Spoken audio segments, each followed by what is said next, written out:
श्रीगुरुभ्यो नमः। वक्रतुण्डमहाकाय सूर्यकोटिसमप्रभः निर्विघ्नं कुरु मे देव सर्वकार्येषु सर्वदा। गुरुर्ब्रह्मा गुरुर्विष्णुः गुरुर्देवो महेश्वरः गुरुः साक्षात् परब्रह्म तस्मै श्रीगुरवे नमः। गुरवे सर्वलोकानां विशेषैपगुरोगणां निधे सर्वविद्यानां श्रीदक्षिणामूर्तये नमः। मोकं करोति वाचालं पङ्गुं लङ्घयते गिरिं यत्कृपातमहं वन्दे परमानन्दमाधवम्। व्यासाय विष्णुरूपाय व्यासरूपाय विष्णवे नमो वै ब्रह्मणते वासिष्ठाय नमो नमः। श्रुतिस्मृतिपुराणानाम् आलयं करुणालयं नमामि भगवत्पादं शङ्करं लोकशङ्करम्। नारायणं नमस्कृत्य नरं चैव नरोत्तमं देवीं सरस्वतीं व्यासं ततो जयमुदीरयेत्। पार्थाय प्रतिबोधितां भगवता नारायणे स्वयं व्यासेन कृतं पुराणमुनिनां मध्ये महाभारतम् अद्वैतामृतवर्षिणीं भगवतैमष्टादशाध्यायिनीम् अम्ब त्वामनुसन्दधामि भगवद्गीते भवेद्वेषिणीम्। नारायणपरो व्यक्तादण्डमव्यक्तसम्भवम् अण्डस्यान्तस्त्विमे लोका सप्तद्वीपा च मेदिनी। अवतीर्णश्च कालट्यां केदारेऽन्तर्हितश्च यः चतुष्पीठप्रतिष्ठाता जयताच्चङ्करो गुरुः शङ्कारूपेण मच्चित्तं पङ्कीकृतमुबोध्य किङ्किरये स सामाय शङ्कराचार्यमाश्रये। So today we start first chapter of Bhagavad Gita called Arjuna Vishada Yoga. And before we start that, just a recap of what we looked at in the introduction section. So Shankaracharya started his introduction to Bhagavad Gita by introducing about two phases of Dharma. One is, so again, I'll just repeat this because some of this terminology that's we looked at in the last time, they are a little bit complex and confusing. So I'll repeat and just explain again. Please ask if any questions. Okay. So the first one is, it talked about Dharma Dvayam. So two-part Dharma, Dvayam, Dvi is two. So two parts of two phases of Dharma. One is Pravritti Dharma, another one is Nivritti Dharma. Pravritti Dharma is following karma, actions. Okay. So following that path, Nivritti Dharma is renunciation and following the knowledge, path of knowledge, Jnana Marga. Renunciation is sannyasa. So ultimately, this Pravritti Dharma and Nivritti Dharma both will result in Paramananda. So the Shreyas, so supreme bliss, realization, moksha. And that happens when one has a continuous devotion to Atma Jnana. So the realization, Atma, knowledge of Atma. So when one has a continuous devotion, that's called Jnana Nishta, continuous devotion of Atma Jnana, that results in moksha. So Shankaracharya talks about karma leads to happiness and sorrows and repeated birth, or it can result in achievement of the highest states like heaven or other lokas. But karma with renunciation will lead to sattva shuddhi, that is purification of mind, which then becomes a means to attaining that Atma Jnana, and then that results in the Nivritti Dharma. Okay, so once who is in the Pravritti Dharma, if once there is renounce the actions, renounce the action of that karma, fruits of that karma actions, that will lead to sattva shuddhi, purification, and that will lead to becoming jnana, attainment of Atma Jnana, and that realization, which will become leads to Nivritti Dharma. So Pravritti Dharma is a means to Nivritti Dharma. Okay, so finally it will lead to moksha. So it comes a question here or doubt whether saying Atma Jnana, this realization, the supreme bliss, moksha, whatever it is we call, at the end of this Gita learning, whether one will attain that. So can somebody give that? Okay, so can you teach us how to get there. Can you go there? Will I get that knowledge? Will I get that experience? Okay. So here again, knowledge, where even though we saw it Atma Jnana, it is a knowledge, okay? It's a realization, it's an experience, okay? So will I have that through this Gita course? Yes, it will become the means to that. Okay, it can become the means to that when one follows this path with purity, reverence, and sincerity, devotion, all these things we said previously. When goes that, it becomes.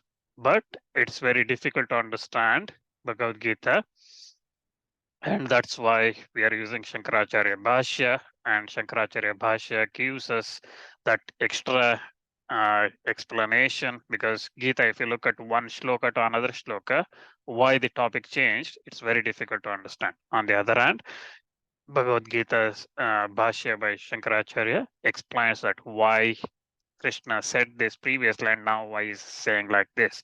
He explains that.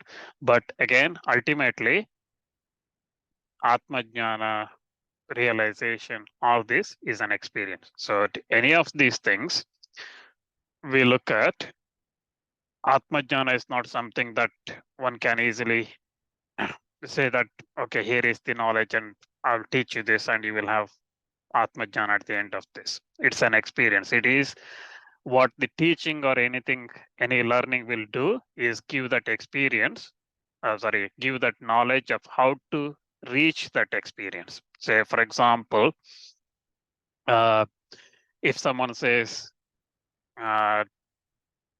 when you face up to tiger, it's very scary. Okay. When you're in the forest alone and suddenly a tiger comes, it's very scary. Okay. We all know that, yes, it becomes very scary. But what that experience actually feels is only when realizes when one comes across the tiger when one is lonely in a jungle and tiger comes in front, then only one knows. Okay. Otherwise, we all know that it is scary. Okay. So that's what it is like. So experience is learning means, okay, we all say that, okay, when we go to the jungle, if a tiger comes, it becomes very scary. But one has to experience it. And then only that's the realization. Okay. So another example is just simple, if day-to-day example, if we have to give, say that the sugar, we say it's sweet. Okay. I say that here is sugar, this is very sweet. Okay. Now you all know that sugar is sweet. But what that sweet tastes like, one has to put that on your mouth, then only you will know what it tastes like. Then only that experience, oh, sweet means this. Okay. So all these pravachanas, learning Gita or Shāstra, mahabharata, or whatever it is, again, as I said, it will lead to that. It becomes the means to that. So it will say that go to this forest, go in this direction, go there, and you will come across the tiger. Okay. But whether you reach that tiger, whether you come face to that tiger, it all depends on one's effort. Okay. So it depends on the purity, how much devotion one has, sincerity one has. And all these things result in that path, and how much renunciation comes into picture, and all those other things that we learn in Bhagavad Gita, what that leads to that moksha. So that experience comes only there. So in that case, the question may be coming in mind that, is it waste? I'm spending this time learning Bhagavad Gita here or other things. No, it's not, because it's all leads to that. It all adds up. It all leads to that finally, that sattva shuddhi, what we call purification of mind, which then takes us to that tiger. Okay, that experience. If I use tiger as an example of realization. So any questions before we start the first chapter, first shloka? On the background introduction. Okay. If not, so we'll start with. I have a question. Yes. Is it possible to attain the moksha only by pravritti dharma? It will, Shankaracharya will explain, I will come to that in detail. In short, it becomes a means, it becomes the path to attaining the knowledge. Okay, so Karma Yoga, when we go to Karma Yoga chapters, Shankaracharya explains, and beyond that, and finally in the 18th chapter, he summarizes very beautifully. And again, I have to warn everybody joining these sessions that it is going to confuse, okay, because Gita itself, every chapter, once Krishna says karma is important, another time he says devotion is important, another time he says or bhakti or meditation or whatever it is important, and then he goes on like that. But everything comes together in the 18th chapter. So till we reach that time, it becomes difficult. But in short, to answer your question, pravritti dharma, when that karma is done with renunciation, karma phala renunciation, the fruits renunciation of that karma, it leads to sattva shuddhi, purification of mind. That will leads to jnana, atma jnana. So it is a means. So the final thing is always like with the jnana yoga only that gives the moksha. Yeah. Okay. But it is very difficult to go to that atma jnana directly. That's why I think last time or previously I probably have said that if you go to any Shankaracharya's today's, any gurus, Jagat Guru Shankaracharya Peters today, and listen to their upanya, their bhashanas, their speeches, anything, they won't tell you that go and study Upanishads, because Upanishads is the summary of this Atma Jnana, Paramatma Jnana. They won't tell everybody that go and study Upanishad, or they won't tell that everybody that go and do meditation of Gayatri this much times. They tell you to do stotra parayana, bhajans and bhakti, and do your karma, do these things, Guru Seva, do that puja. That's what they tell, because they tell everybody to do karma, and through that karma, one attains sattva shuddhi and purification, and it will lead to jnana. Okay. So with that, any other questions? Okay, so with that, we'll move to the first chapter of Bhagavad Gita.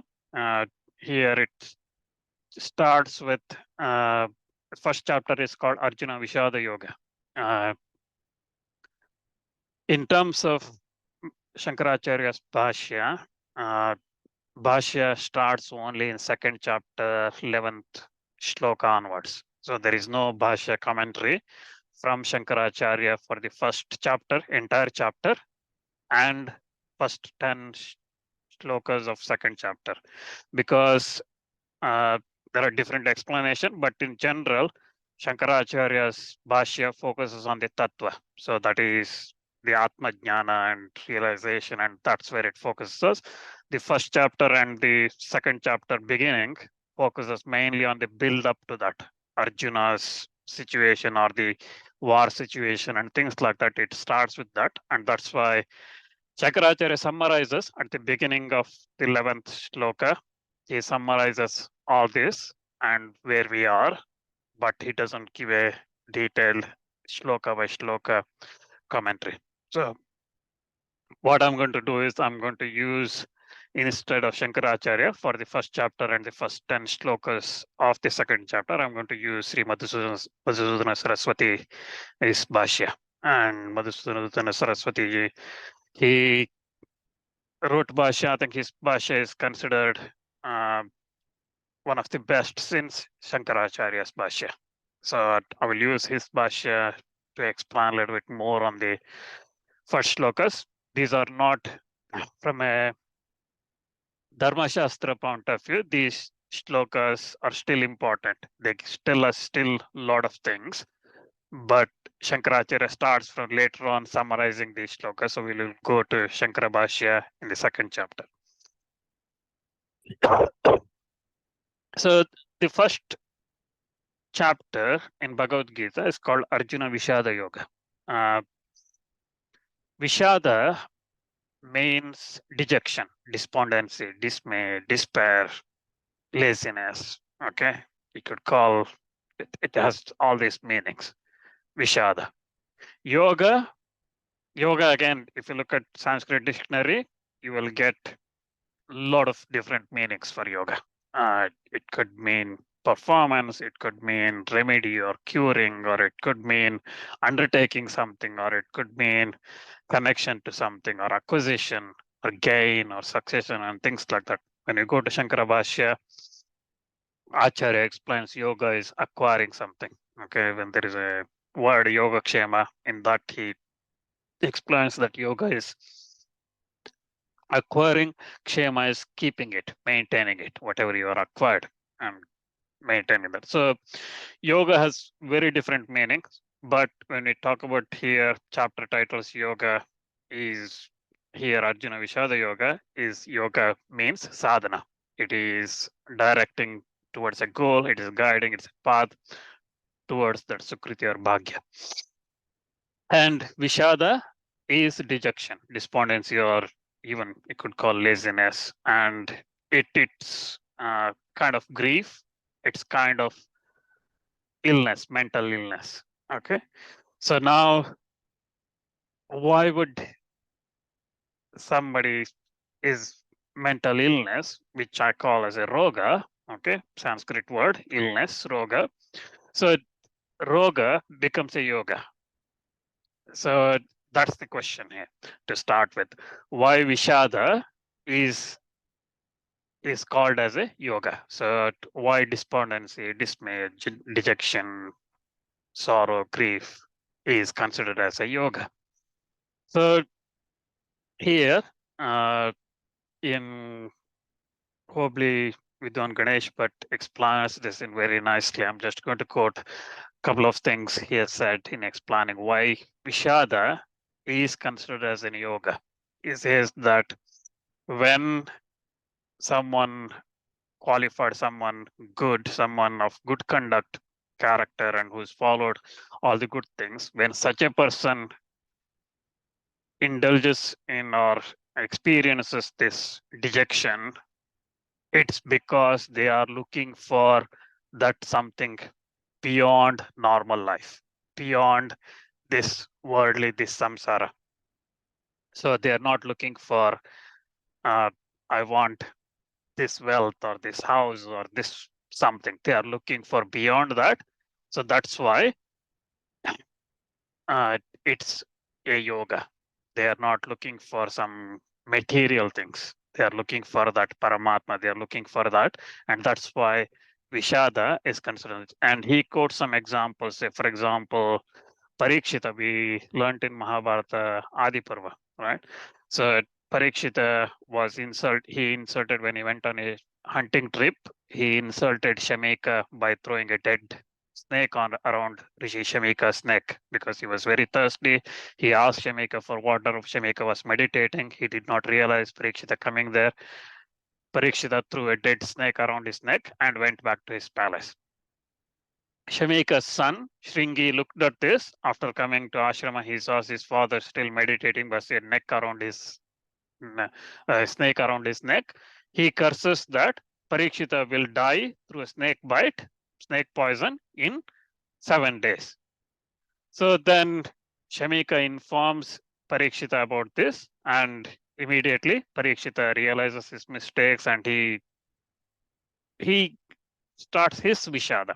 He becomes dejected, despair, and he goes to Ganga, banks of Ganga, and there Shuka Muni narrates him Srimad Bhagavatam. So that's resulted in 7 days. He learns reason to entire Bhagavatam from Shuka himself, and then through that he benefits. And similarly, Ganesh Bhatta also, Sri Ganesh Bhatta also quotes about Valmiki. So Valmiki, when he sees that hunter shooting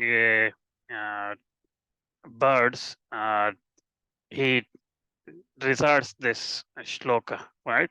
Manisha Patishtam Tamagamaha Shashwati Samaha Yat Krauncha Midana Deka Bhavadhi Kamamohitam. So he recites this shloka, which is again today it's considered as first Sanskrit poetic shloka, and also it has two meanings. One is him telling that hunter, why did you kill this crunch, crunch a bird, which was with its female partner? Why did you kill that? And you will suffer because of. But then Valmiki then started reflecting, why did I say that? Why these words came out in my mouth? And then he was in sort of grief that hunter was doing only because his uh, duty, whatever he wanted to eat him, that's why he shot that bird. But also that shloka has a second meaning, talking about Lakshmi and Vishnu, and then Ravana killing and Sita's rescue from Ravana and those kind of things. It talks about the same thing. The same shloka has a second meaning. So Brahma then gave blessing to Valmiki to write Ramayana. So that resulted in that thing. So again, the shoka there, the grief there, the of Valmiki resulted in writing Ramayana. Similarly, Vyasamuni. So he, after dividing all the Vedas and everything, he was still without peace, and he went to Saraswati Bank. We come across this later in Mahabharata. He goes to Saraswati Bank and without peace, and there Narada comes and tells him that uh, to remove your grief and this despondency, write Krishna's young life, okay, his youthful life. So write that, his childhood, write about that, and that's why Vyasa wrote Srimad Bhagavata Purana. And we also learned in Mahabharata, right? So when Yudhishthira was dejected and in Vanaparva, when he was dejected, at that time Markandeya Muni comes and explains him everything, right? So all the great things about creation, birth, Paramatma, everything he explains all the things. So here, similarly, Arjuna is dejected and Arjuna is in sorrow and grief. And also this chapter starts with Dhritarashtra being dejected, Duryodhana being dejected, but this chapter is named after Arjuna, Arjuna's grief, Arjuna's despondency. Why? Because Dhritarashtra and Duryodhana's despondency or grief or fear or whatever they had did not result in anything because they were greed based. They were material greed based things. But Arjuna, on the other hand, was his Vishada, his dejection is for learning something new, to attaining something beyond what this material world is there. That's why the Bhagavan narrates Gita to him, and that's why this chapter is known as Arjuna Vishada Yoga. So with that, we will start look at the first chapter shloka of Arjuna Vishada Yoga. So here, this one, Dhritarashtra Uvacha Dharmakshetre Kurukshetre Samaveta Yutsavaha Mamakaha Pandavaschaiva Kamakurvata Sanjaya. So the shloka in its literal meaning word by word, it says Dhritarashtra said, Dhritarashtra Uvacha, O Sanjaya, what did my sons and Pandu's sons actually do? Eager to do when they are eager to battle, when they are assembled in that sacred holy field of Kurukshetra, when they are assembled there, what did they do? So a couple of things to notice here. So first of all, using, as I said, Sri Madhusudana Saraswati's Bhashya. So first of all, we need to see here that this, our Śāstra, Gita Śāstra, starts with Dhritarashtra, starts with a blind man. And Dhritarashtra, Dhrita means the one who keeps hold of, one retains something. And Rashtra is kingdom or land. Okay, so Dhritarashtra name itself means one keeping control of or keeping something, retaining something, a kingdom. Okay, so he kept hold of that kingdom, even though it did not belong to him. It belonged to Pandu and then to Yudhishthira, but he still kept hold of it, hanging on to that. So Dhritarashtra. So it starts with a person who cannot see. This sacred Śāstra starts with a blind person. Why? If you look at from a Vedanta point of view, blind means somebody who does not have viveka, that knowledge, that intelligence. Okay, so the person who thinks, if someone one thinking that this body is me, this wealth is mine, everything, all these objects, this house, family, this everything I see, this is mine. Okay, so that's what uh, one thinks, and that's what aviveka. That's one does not have that knowledge, that intelligence, and that's why they are called blind from a Vedanta point of view. So here the shloka starts as Dhritarashtra. So, but in true sense, it's all Paramatma. So that's the only truth. Because we hear in Shankaracharya's Atma Shatakam, Mano Buddhi Hankara Chittani Naham Naja Shrota Jive Na Prana Na Grana Netre Nacha Vyoma Bhumir Na Tejo Na Vayu Chidananda Rupa Shivoham Shivoham. So everything is Paramatma. And that's everything else apart from Paramatma is Mithya. It is false. It is illusion. It is this Maya.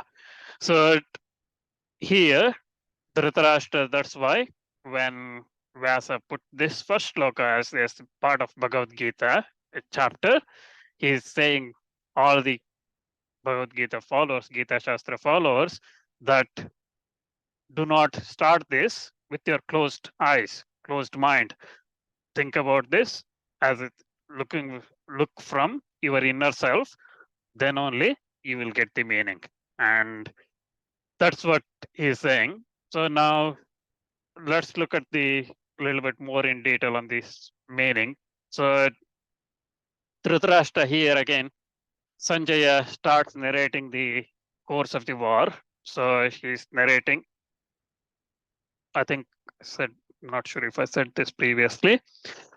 In Mahabharata, this Bhagavad Gita comes in Bhishma Parva, and Sanjaya comes to Hastinapura from Kurukshetra, and he tells Dhritarashtra that Bhishma has been killed.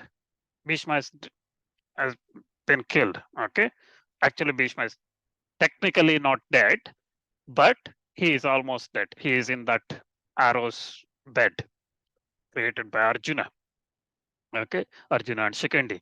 So he tells Dhritarashtra that Bhishma is dead, and then Dhritarashtra starts asking what happened in that war and things. Then this Bhagavad Gita shlokas come. Okay, so Dhritarashtra has been already told that Bhishma is dead.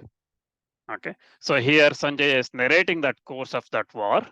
This shloka, having heard about all the several kind of reasons for Pandava's victory, Dhritarashtra was in fear, and he also hears that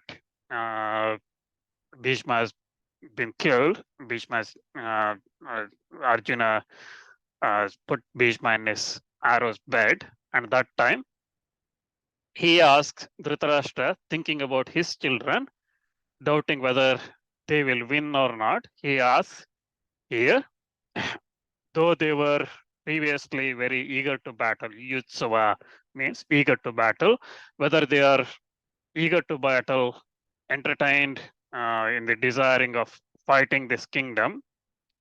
Kim means what? What did they?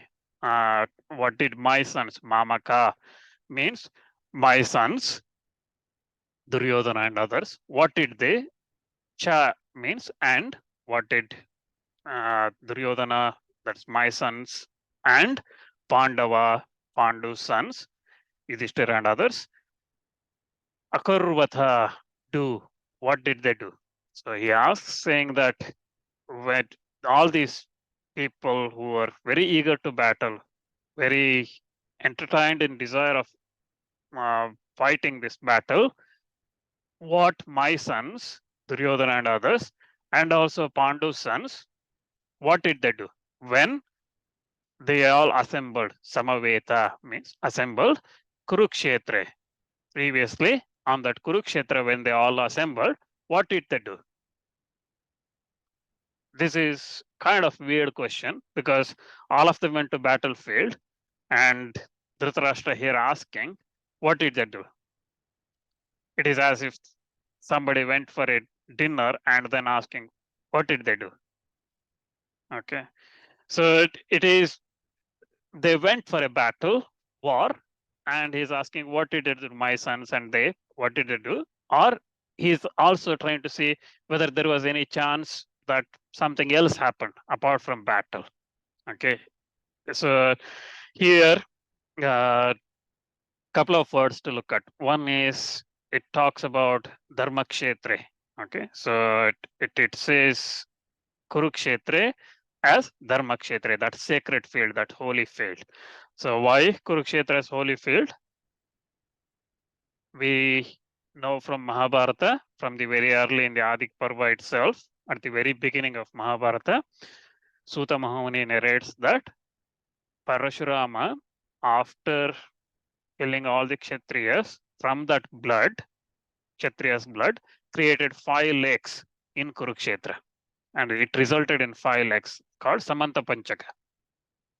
And those Samanta Panchaka, through the blessing of Brahma and his Pitrus, Jamadagni and others, it became turned into holy lakes, right? So they turned into holy lakes. Those blood-filled lakes became turned into holy lakes called Samanta Panchaka.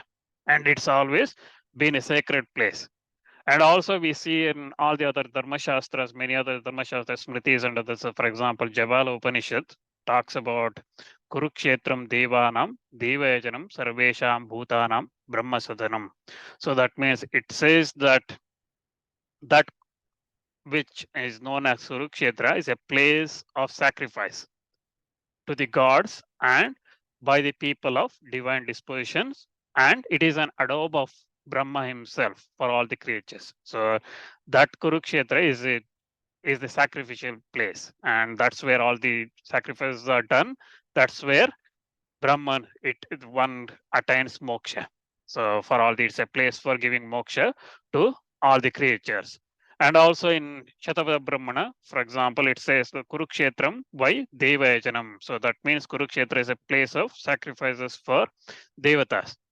So like this, we see in many places, Mahabharata, as I said a minute ago, many places talks about Kurukshetra as a sacred place. So it is a sacred place. In that, again, it had Samanta Panchaka, those 5 lakes created by Parashurama. Then a king named Kuru, who came in this Chandravamsha, lunar dynasty, where Pandavas, Kauravas, all of them came, he regenerated that place. So kind of redevelopment. Okay, so those lakes and everything, he did redevelopment. Then that place became known as Kurukshetra. That Kuru, King Kuru, did redevelopment of that Kshetra, became known as Kurukshetra, and that's why the race also from there became known by his name called Kurus, Kauravas. Okay, so Kauravas come from Kuru. So Kurukshetra became place of all the sacrifices and everything. So even in beginning of Mahabharata, when Janameja, even after Pandavas war, Pandavas after Parikshita, after Janameja, when he did that Sarpayajna again, or even before that, when he was doing the first sacrifice, and Sarama and other Sarama's sons came there and he scared them away, he was doing sacrifice on Kurukshetra. So it's been a place of sacrifices. So here, Sri Madhusudana Saraswati in his Bhashya, in his commentary, he says that Dhritarashtra may be hinting here that when he talks about Kurukshetra as a Dharmakshetra, he is asking whether Pandavas, who were always virtuous, by going to that Kurukshetra where they stopped thinking about war and gave up the war. And also he says that whether that Kurukshetra converted my son Duryodhana from war, whether he gave up war, did the war not happen? But then again, we have to remember here that this Bhagavad Gita, as I said, narration started after Bhishma's death was announced. Okay, so that commentary by Madhusudan Saraswati is a little bit questionable here, that Dhritarashtra thinking like that, because Bhishma is already dead, so that means war has started. So there is no way of Pandavas thinking, having second thoughts after going to Kurukshetra, whether their mind changing that this war is not required, or Duryodhana thinking that this war is not required. But here also, Dhritarashtra asks Sanjaya, "Oh Sanjaya," by giving him that. So here Madhusudan Saraswati explains that what Sanjaya means is ragadveshadi doshan samyak jita vanasiti krutva nirvyaja meva kataniyam toyeti. So that means some means fully. Jaya means conquered. So he is somebody, Sanjay is someone who is conquered ragadvesha, love, hatred. He has conquered everything and he speaks honestly. Such a person is Sanjaya. And here Dhritarashtra asking him, Sanjaya, that this is, tell me what did they do? Oh Sanjaya, tell me what my sons and Pandavas do. Again, another thing to look here is Dhritarashtra says that Mamaka, that means my sons, okay, and Pandava. Okay, so he still, even after everybody telling him that treat Yudhishthira as your son, because Pandu's sons obey everything you say, so treat them like your sons. First thing here we see is Dhritarashtra separating Pandavas from his sons. He says, what my sons do and what Pandavas do. So that means Pandavas are somebody else. Okay, he did not see them as mine. He did not see them as his own sons. He sees them as enemy. He sees them as somebody who is creating problem for him. And that's what this shloka shows is Mamaka. So otherwise, he doesn't, what did my children do, right? So that would address both Pandavas and Kauravas. What did they do? But he did not do. He said what my sons do and Pandavas do. So that's the first shloka explaining Dhritarashtra asking Sanjaya in that Kurukshetra, in that Dharma Kshetra called Kurukshetra, what did my sons and Pandavas do after reaching there? All of them were very Yusavad, all of them were very eager to have a battle. What did they do? So then Sanjaya starts his narration.